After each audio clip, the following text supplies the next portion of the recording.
Welcome back to another episode of Tokyo Recruiters. This one was with Lawrence at Neo. One of my favorite conversations so far, just because probably one of the most funny recruiters in Tokyo. And he came right out of the gate swinging, challenging me. Who does this guy think he is? Saying he's a 100 mil biller. And I loved it. It was fun. And I don't know if I answered as articulately as I could have. I think I held my ground okay. I probably held back some punches as well. So we'll have to have a second round coming up soon. But this was a really fun conversation talking about his journey joining recruitment, starting from the bottom, and all of the up and downs in between. What makes Neo unique as well. And I hope you enjoy. I'm scrolling LinkedIn and there's this guy suddenly, and he's a bit spindly, and he's oh, I'm a 100 mil recruiter. I'm a 100 mil recruiter. I'm like, I'm gonna coach you how to do it. How old is this guy? How old is this guy? It's like 5 years of experience. Like what? What he's gonna tell me what to do? What the hell, man? So I looked a little bit deeper, and it's like, oh, he started in 2018, did 100 mil, like, okay, so but break that down a bit, and he starts giving me a bit of lip, right? It's like, oh, you want me to know, show me your numbers. It's like, hey, bro, you started it, you got it in your headline right there. That guy was obviously you. But then, I wanted to dig into this a bit because I thought it was interesting because it's something I see with a lot of recruiters from kind of your cohort in the industry, like 2018, cashing in Millennials. around, well, no, it's not. I'm a millennial for that matter. I'm just, old and decrepit and my body is falling apart. But hey, I'm still there. I've been there, you know. Um, You're talking um, about the COVID bubble, the yeah, COVID no, so boom. no, you came in at that, the guys that came in, the guys and girls that came in around 2018 that hit their stride around 2020 when you kind of like shit started hitting the fan. And then Mm, when it did, everybody was bid on like for 3 6 months, everybody was in freak out mode, and then bang, it was like hiring everywhere, money up the freaking walls. Like, you couldn't lift a stone mm-hmm, and there was money there. mm, If you throw a resume down the street, somebody will get hired. And I think there was look, I'm not begrudging anybody that. I think it was a great moment in time. I loved it.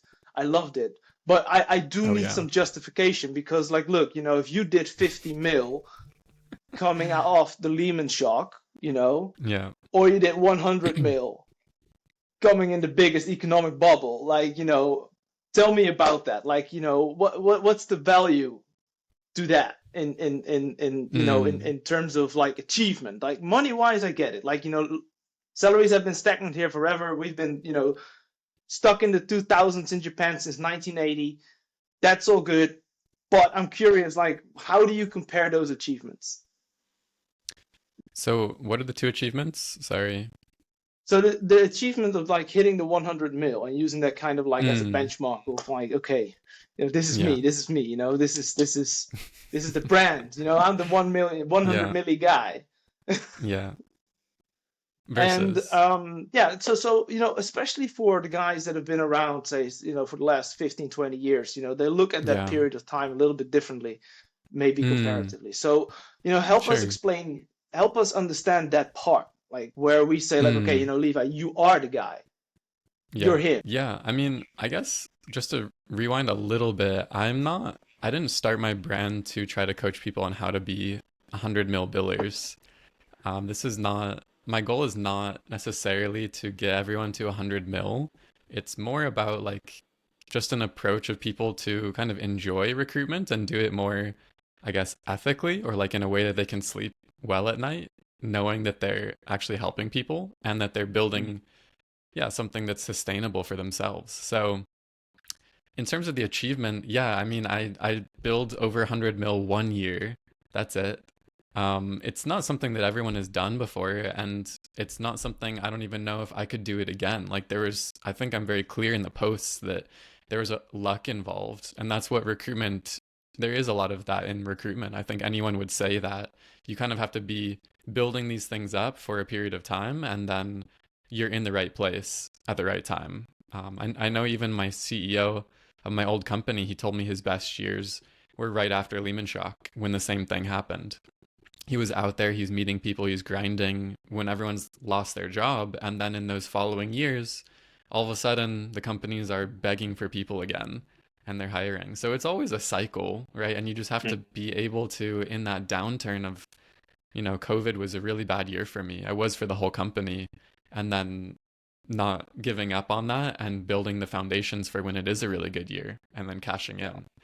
So I guess that's the 100%. main thing. Um, and thank you for asking about that as well, because I feel a little bit of imposter syndrome when I put that up there. I actually removed it recently because I don't know if I want that to be my brand. Like, I want to have the respect as somewhat of knowing what I'm doing. I wanted people to see me as, like, okay, he was a top performer, because I was, even from the start of joining the company. I was already performing really well and picked things up. And I'm not the best recruiter of all time. I wasn't even the top biller. There was a guy above me every single year who was the top biller, and he is crazy. He's the guy to Who's learn that? from, probably. Who's that? Like, can we get like deets? Yeah, I do you say his name is do you say he's a baller. I mean, he was I actually closed more deals than he did, but his fees were just ridiculous. Like, he would I don't want to, like, reveal his whole business model, but he was getting some crazy fees in the consulting world, and he's really Nice. good at his job. But and in All right. banking with 25% fees versus, double that or more, it was pretty hard Great to compete. consulting. So, but Rebecca, yeah, if you're listening, get me Ryusei. Get me that guy. he's started his own company now. So Of course he did. Of course unfortunate, he did. but Is yeah, he also coaching? no, he's definitely not Okay. coaching. I think he's consulting, but yeah. The coaching is No. very different than recruitment. I didn't actually even Yeah. start it for recruiters, but that's the people who are reaching out to me. So Hmm. I don't Yeah. know. You've been in the industry longer, so you've probably Yeah. seen Look, more people that, first I want to start off like I really respect what you did. Like that 100 mil, it's not just, yes, some things need to go your way, 100%. But mm, luck favors hard work. You put it in there. You did the right things. You were clearly like an expert in your field. You were enthusiastic when you were selling, and you knew what you were talking about. So that's on you. That's good, and that's where you deserve respect for. I'm just, for me, like how these conversations go down the bar, right? Oh, that guy, he did a 100 mil. He's putting it on his LinkedIn. That guy. So I'm just putting yeah. those. I like putting those conversations out there because they're happening, and those are Mm, I think those are the most fun ones to be a part of, like that. thank you. That Yeah. inane recruit, like we are such a shallow industry, like we are just like one Yeah. step above human trafficking, and to just try to Not sure find if that's a some depth. shallow. No, I Yeah. mean there's lots of aspects to it, like you need to be compliant, like you need to have a license to do it. Love it. Need to get my human trafficking license. Give it to me. um I but feel you you though. know It is get finding some it's depth in what shallow. we do, and Mm, by nature, like we're dealing with human beings, but we're also in an extremely transactional situation, and mm, finding the balance, finding when you need an in-depth consultative approach, and when mm, the client and sometimes the candidate even just appreciate you facilitating the deal and be transactional. Like you don't always mm. have to be on your consultant bicycle and be like, oh, I know everything, I'm going to figure it out for you. No, like sometimes you just need to send a resume, negotiate the contract, be done with it. That's perfectly fine. But Mm, the add value, 90% of the add value is often in that consultative approach. And yeah, I hmm. think that's where our industry can get a little bit more depth. But I also enjoy kind of these Yeah. fun things, the banter behind it. So as far as Neo is concerned, like Neo has been something that's been in the making for the last 10 years. I Mm, started my career out with a small independent agency focusing on healthcare in 2012. I realized I couldn't work healthcare because I had so much trouble pronouncing all the medical terms.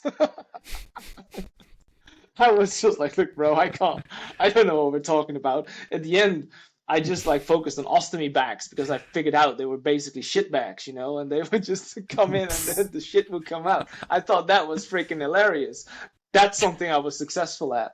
But apparently, the niche market for ostomy bags was not enough to sustain my career.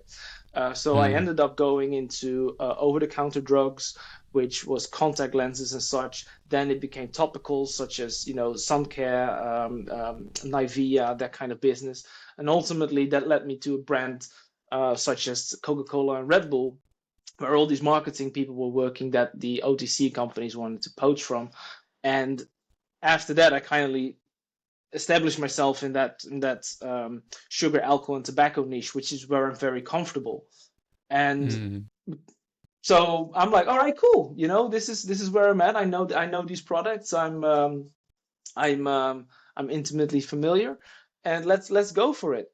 This is kind of how I built the basis of my recruitment career. I went to Randstad, worked there for a few years, really understood like kind of that big agency process minded approach to business. Like it's good to be, if you want to rage against the machine, then you need to understand how the machine works and how you can kind of break it, and mm. where you can tweak it and where you can Beat it. improve it. Yeah, Mm, exactly.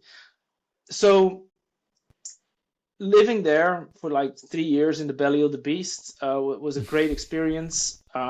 Maybe not for me mentally. Wasn't fantastic in terms of my what the company did to me and my kind of like going against my own values. But mm, nothing to say that Randstad or anything is an unethical business. It's just not the way I like to interact with clients. Like they're perfect mhm, for what they're doing in the ecosystem of recruitment, but I want to be part of a different ecosystem, and or I wanted to play a different role in the ecosystem. That's what I should say. And that's when I moved to Zensho Agency. And maybe you've heard of Zensho Agency. It was quite revolutionary back in the day. They started out in 2016 or 17. Was a gentleman called Robin Dunneke, fantastic person, very idealistic, and was like really all about disrupting the recruitment business by uh, basically doing away with salaries and just give as much back to the consultants as possible. And that's something I really appreciated. Like he gave me and all the people he worked with total freedom. Like you could do whatever, and that really shaped my way of doing recruitment. I was able to take all the knowledge I'd taken from Randstad, apply that to that process oriented approach to a more independent consulting style, and then started refining that and refining that, and ultimately I kind of landed at retained search, which for me the core of doing business is enabling the client to make the best hire possible. And this is kind of where Neo started, because I recognized that within the platform that was Zensho Agency, um, obviously, you're playing with multiple people on the same platform, so you got to play nice. But there were some big billers over there, and you know how it goes. There's a limited amount of candidates. There's a limited amount of active clients. Things don't always, go the way they're supposed to go. Robin managed that as well as he could, but for me, there was a point where I said, like, look, I need to step out. I need to start my own. And together with John Camilleri, who was my colleague over there, we started NeoSearch Partners with a retained approach in mind, and really being all about that, making the best hiring decision possible for our clients. So yeah, that's like 10, 12 years in a nutshell. You got questions? beautiful. Yeah, no. So from the master of shit bags basically until that's kind of a rags to riches story right there. Oh, I Um, mean, like shit and rags. shit bags, right? Shit rags. Yes. Shit bags But to what riches. what makes Neo different, I guess, and what what is the specialization? Is it still Yep. tobacco and Coca-Cola type of? Um, well, thank you for hooking in on that. That's kind of that consumer, fast-moving consumer goods industry.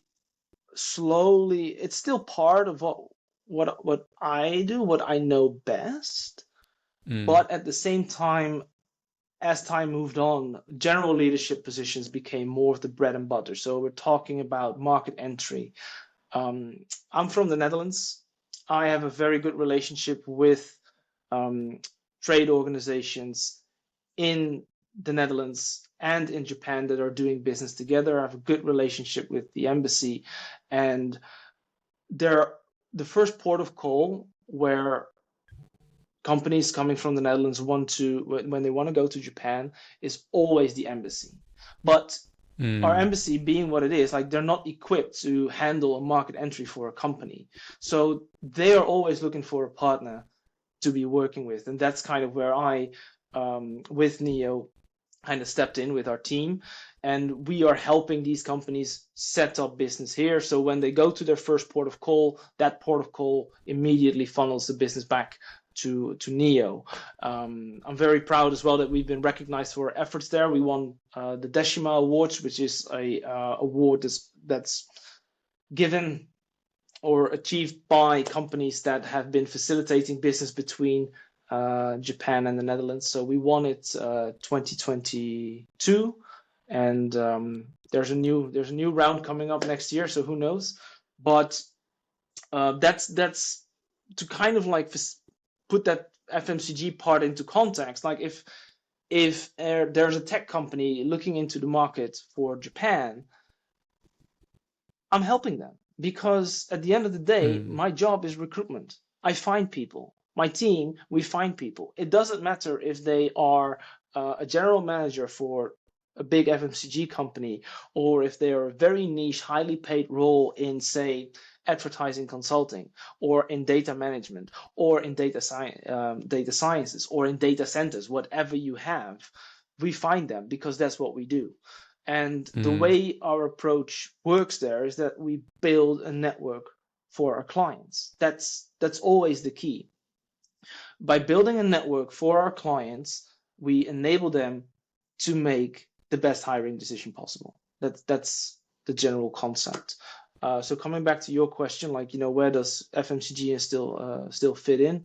If there's an FMCG client, 100% we'll help them. But if there's another role somewhere else that's difficult to fill, yeah, we step into that need as well. We take on those roles that other recruiters, other companies may find a little bit daunting or find like, well, if I don't have something within the next 2 weeks, then I got my manager up my back who wants to, see results and, they want to see that action happening. It's like, okay, if I don't have a placement in the next 3 months, it's not worth the time to invest, is it? So that's where we kind of step in. So when you're talking about how is Neo different, the Japan market is quite candidate centric. Everybody knows that. Like, you have the right candidate, every door opens for you. But this kind of led to a culture in our industry whereby the client has become slightly secondary. You know what I'm saying? Like, it's like, mm, okay, client, you eat what I feed you, and there's no really questions asked.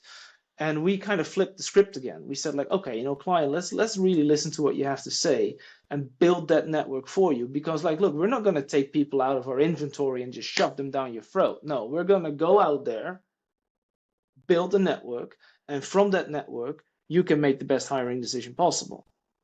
So that's how we are, I think, slightly different, bringing back that client front and center, building networks for them, and then enabling to make that best hiring decision possible. so it's really a Does it? client-centric Yeah, approach, is what it sounds like, is the difference. And yeah. because of the retained search kind of style as well. That's inherent. That's absolutely Mm, inherent because like you become an extension of your client. You really need to be there for them. Like it's mm-hmm, not. I wouldn't go as far to say it's an RPO because I think that is fundamentally different. It's a fundamentally different dynamic. But there are elements of being, yeah, you're there for them. Like it's not just, getting the candidate through the door. It's about opening the door for the right candidate. Do you think that there is still a place for a contingency, or should everything be retained in your 100%. view? No, Or 100%. Like this is a discussion we had in our company. Um, it's easy when you're talking to the likes of Jenner, when you're talking to the likes of David Sweet, when you're talking to these people, they make it look so easy. And I think if people, when they talk to me, maybe they think like, oh, John and Lawrence, they got it figured out over there at Neo. I join them. I do retain for the rest of my life. I walk into a meeting, walk away with a bag full of money, and get rolling on searches. Like, yeah, I mean, it happens, but that happens mm, is that's the result, that's the product of 10, 12 years, even more experience. And even when you look at a case of like, say David Sweet, who I absolutely love, like for him, he's been in the business since, I don't know, the Stone Age or something like that. And he he really changed his model mm, around 2021. Like that moment of transition happened really late. And again, I respect that, because like it means that even after after so much time, when the dinosaurs walked the earth, he was able to make that change, and he's I able to respect that. evolve. Yeah, no, exactly. Being part of that evolution Mm, is great, but it was also the logical next step for him after so many hmm years of being so good at contingency to say like, hey, you're sitting on a pile of knowledge over here. Like, mm, you can you can add more value with that knowledge that you have, because why would you, with your 20 years experience, be playing the same game that a 2-year experienced recruiter at, say, Michael Page, Robert Walters, who they just, they took off his backpack, stuck him in a suit, and shoved him off to clients, is playing the same game? Like, why would you do that? That's nuts. So no, I definitely think that contingency, there's a space for that. Recruitment is an ecosystem. Hiring is an ecosystem. Talent, the concept of it, bringing it on board, is an ecosystem. There is an element of plain human trafficking, of pirating. You go out there and you steal from the competitor what your client wants to have mercilessly. Then there is the element of consultation, also part of the ecosystem. Then there is the element of throwing over resumes. Some clients mm, just need that. They need that volume because their TA is being judged on how many resumes they receive. So they love working with agents who send them over a mm, bunch of candidates that are not relevant, because it helps them achieve their goals. That I don't respect that, but I see how it's mm, necessary. And if they have a system in place to filter out the few gems, then hey, who am I to say it doesn't work? Is it efficient? Maybe not, but that's a different story. Contingency is a part of the ecosystem, and I think that once you have like an X amount of experience or an X amount of success in contingency search, it will automatically convert into a retained business. And some mm. people, and even in my company, are saying like, look, Lawrence, for me, it just ain't the way. Like I want to be able to say like, look, I'm walking away from it. Like I don't want to surrender the retainer, because that would be like losing face. I don't want to do retained search now. In my company, like not really that many, but I've known some very successful recruitment agents, especially from the Zensho days, who were doing well, you know 100 milli billers, Hmm. they would just say like, yeah, no retained for me. And who am I to judge? Who am I to judge? Who am I to Mm. say like they're wrong? Like, they're making a 100 mil, so clearly they know what they're doing.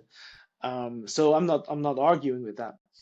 But yeah, I think for anybody doing contingency for a long time and who wants to keep adding value, there is a point where you kind of feel like, I can do more for my clients than that.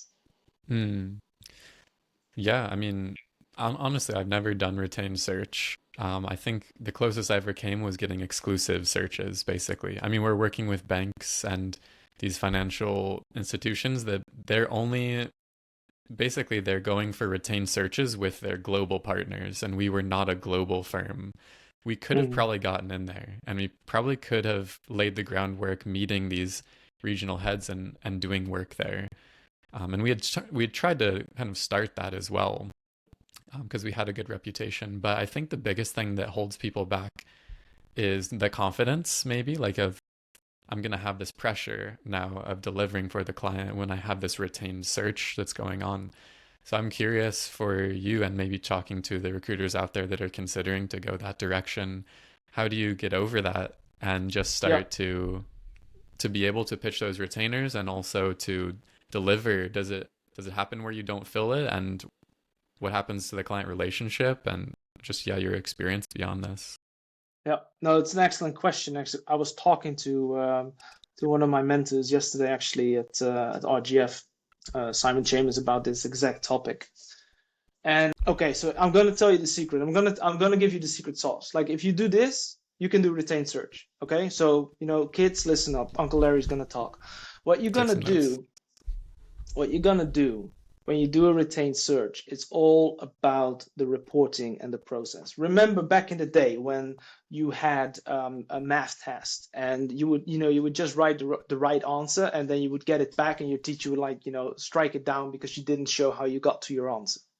Right? Remember that? So contingency recruiters, or in contingency recruitment, I should say, there is a lot of like slam dunk mentality. You want to get that one candidate, that one resume, you slam it in, done, send the invoice over, moving on to the next. Like that's kind of what you're always after. And there's this idea of when they see the right candidate, they'll hire them. Mm, Now, truth be told, that rarely happens. Like it doesn't happen enough to build a business around it, in my experience at least. So, what do you do as a retained consultant? You take your customer on a hiring journey. And what does that mean? Show your work. Week one, mm, this is my long list. Week two, this is my short list. Week three, who do you like? Who do you like? Tell me, who do you like? Oh, you like this, and that guy? Okay, cool. We'll get him in for an interview. Okay, you interviewed them. Who do you like now? Oh, you don't like that guy anymore? Okay, he's out. You don't like this girl? Okay, he's out. She's out too. This is the one? Okay, we're moving on with that one. But I gotta tell you, salary is a bit high. If you move forward, you gotta pay more. Is that okay? Is it okay? Cool. All right, fantastic. We're moving on. You write all of this down. Then, when it comes to time to offer, there is always somebody that pipes up saying, "Hey, this candidate is a bit expensive." Like, shit. Like, I think we need to see somebody else. And, well, hold up a second. Like, we were at this stage like 2, 3 weeks ago, and you said that it was not a problem. So, what are we gonna do about it? What are we gonna do? And then it becomes a matter of consultations. Like, are we going to revisit another candidate? Are we going to change the scope? And this conversation happens every single week. This is what a real client meeting is all about. This is another thing that I want to tell the kids. Like, your managers tell you, go to client meetings. What are you doing in a client meeting? What's the point? What are you talking about? What you should be talking about is the pipeline. Like, what are we doing with the pipeline? It's mm, not about, we have this employer branding kind of shit. No, nobody, talk about your pipeline, how you can get your candidates from A to placement. That's what you need to be talking about in a client meeting. It's not about having coffee and building the relationship. You build the relationship by being efficient. Now, back to the topic at hand. So you keep the receipts. You keep the receipts. That's what you do. And then she's like, oh, so this is how we got to that candidate. This is mm, how, oh, wait, so there's a compromise going to happen one way or another. Either they compromise on the role scope, they compromise on the salary, but they find the best candidate possible. They're making the best hiring decision possible. That's what it's all about. And mind you, making the best hiring decision possible is not about finding the best candidate. It's about hiring the right candidate for the role. Also, the best hiring decision possible is a responsibility that lies with the client. Because mm, unless they authorize me to give them their offer letter, and a pen and go to a candidate and just have him sign it and be done with it, then sure, yes, it's my responsibility. But I don't have that authority. I don't have that mandate. So it's with them. And that's how we get them to make the best hiring decision possible. It's their responsibility. And we Mm, facilitate making that decision. But don't mm, put that decision on me. mm. And this is another thing that I like to say when this all fails, because like you can say like, look, they're not making a decision, like it's not working. So well, then say this: a hiring manager that's not hiring is not a hiring manager. And then you have, and so if that worst case scenario does ever happen, and fortunately for me, it rarely happens because I have these receipts and I can go to the person that paid my invoice and say, look, it's not working, and this is the reason why.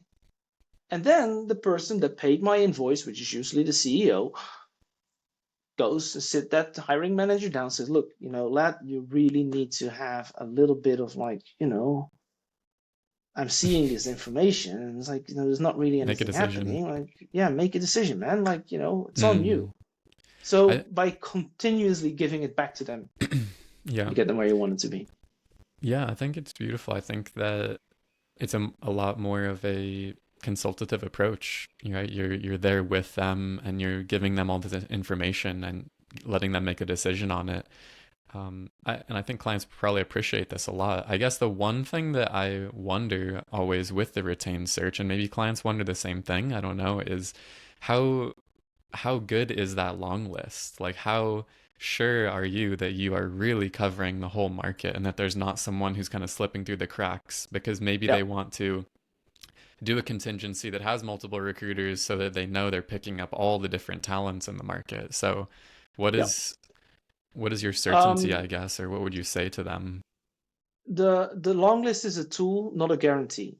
That's where it starts. And if you're like the three pillars of modern recruitment are, well, I think in my case, still getting referrals. Those are gold, obviously. Then you got your market intelligence, like the candidates that are in your network that you've met throughout the years. And then you have you say your LinkedIn, your job board candidates out there.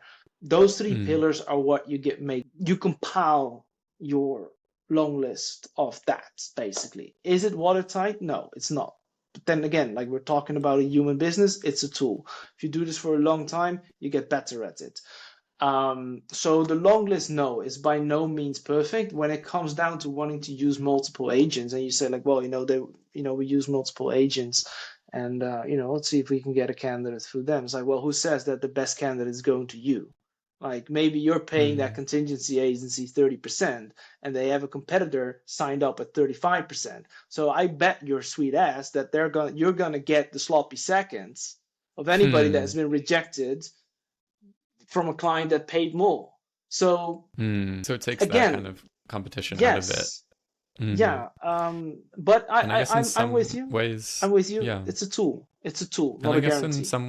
in some ways also it's kind of like when you're making any kind of buying decision, right? If you're going out to buy a car, you could look at you could look at 10 different cars in a lot, or you could look at 100 different cars in a lot. And is the quality going to change that much? Is your decision is probably going to be even harder because of this paradox of choice, so that now you've seen all these different people, you have to keep track of them all as well. Like if you do have a, a good, I guess, sample size, like a sample of what the market is yielding, then that's probably going to be enough for almost every situation. And so, yeah, it makes sense. Yeah, yeah. And I can It's tell that you're someone who's really passionate about recruitment, and I love to see it. And I'm curious, like with you, I guess what's kept you going, or what's your favorite part of doing this whole recruitment game? yeah. It's a valid question, I suppose. Rage, anger, fear, and alcohol. I think that. Very No, raw. what really I was really bad at the beginning. I'll tell you honestly. Like the first 2 years of my Mm, career were not like a walk in the park whatsoever. Like that was rough. Like mm. the shitbag time was really like a shitbag time, and I kind of I kind of started surging in the early parts of my Randstad career. The reason that went so well is because Randstad Professionals, as it was back then, was a startup, and it was like 13 people. It was nothing like what it is like today. There were no processes. It was one big Wild West with a big bag of money to get things rolling, and I could just basically do whatever I wanted in this Fortune 500 company, and I was having the time of my life. So that, Wow. that's kind of where things went up. And then, slowly, the manager started putting the clamps on again, fully understandably. But me, I was still kind of in my, I was shooting from the hip, left, right, and center.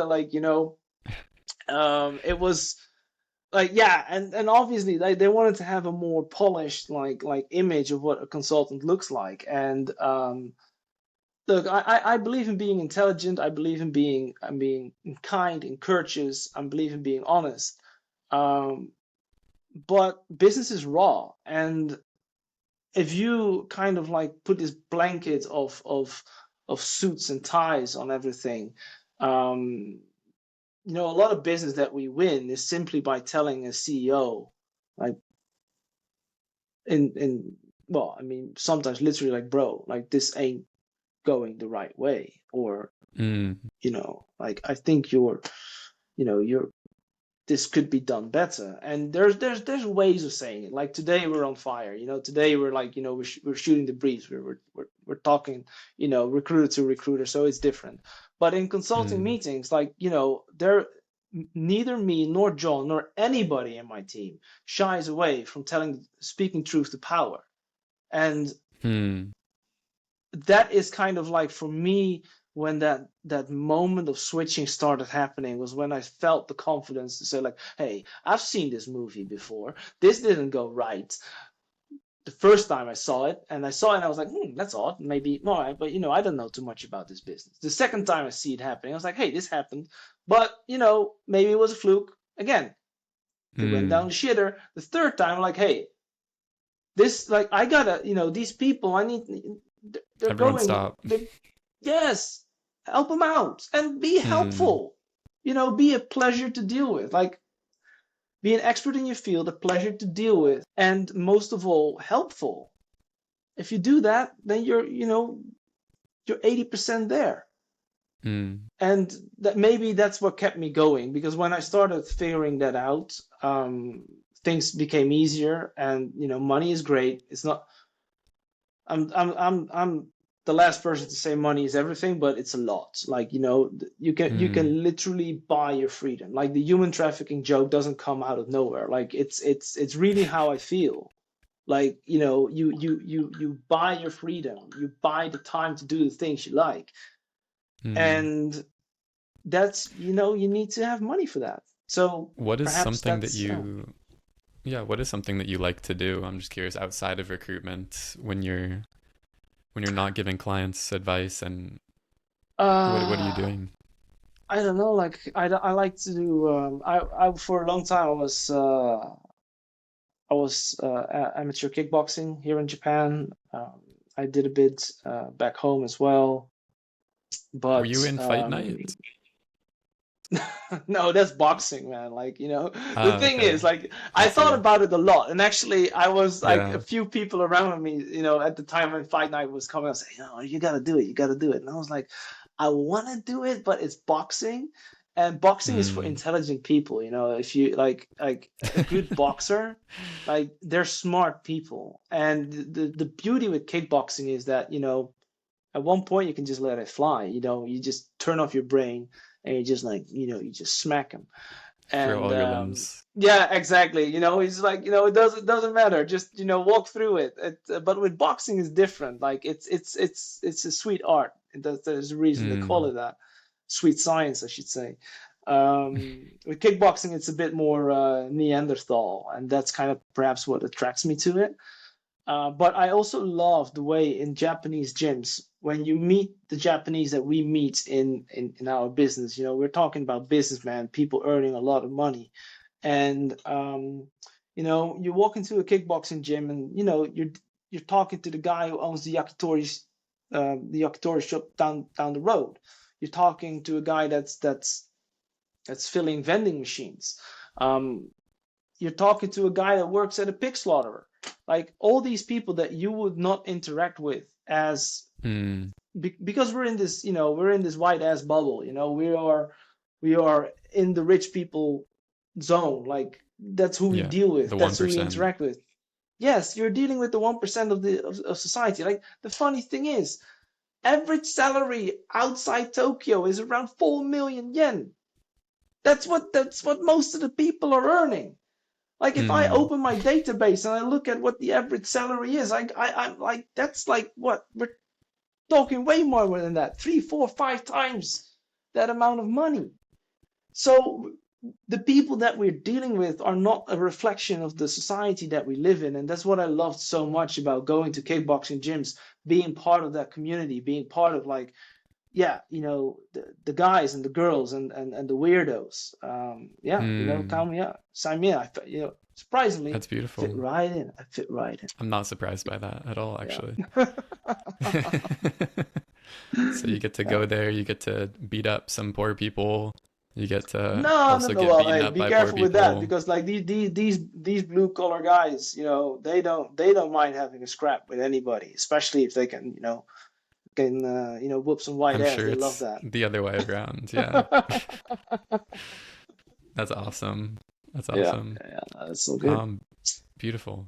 Thank you Yeah. for sharing that. And I guess I want to wrap up shortly, but is there any other message that you want to get out there for, I guess, other recruiters, maybe young recruiters in Japan, or people that are considering getting into recruitment in Japan, or Yeah, something yeah. about I mean, Neo? don't Hmm. don't hesitate crawling through the shit. That's where you need to start. And as my mentor just told me yesterday, Simon Chambers, he said, like, look, if you give people support, if you give them resources, the only thing you need to give them extra is time. I have never seen a recruiter fail after 2 years with a good attitude. If you have a good attitude, if you have the Hmm. support from your company, then the only thing you need is time. And Hmm. nobody in this business failed who gave it their all for longer than 2 years. Hmm. And that's what I want to say to to the young recruiters, like keep going at it. And it's what I want to say to the managers, because you're taking these people on, you're making an investment in them, but how many times does it happen that somebody leaves and they have their breakthrough at their next company? And if only you as a manager would have just like stuck with them a little bit longer, they would have had that breakthrough in your team. So that's kind of like the dual message. For the young Hmm. people, just keep crawling through the shit. You'll get through it. And for the managers, like give them time. Like support, resources, all of that are great arguments. But time is the most valuable asset you can give a young recruit. Excellent. Thank you. There That's we are. wonderful advice, I think, for everyone. Really appreciate you coming on to the podcast this time. It was a lot of fun on this one, and I hope to I see you don't, soon. I don't, I don't hear that often, but I appreciate it. Thank you very much.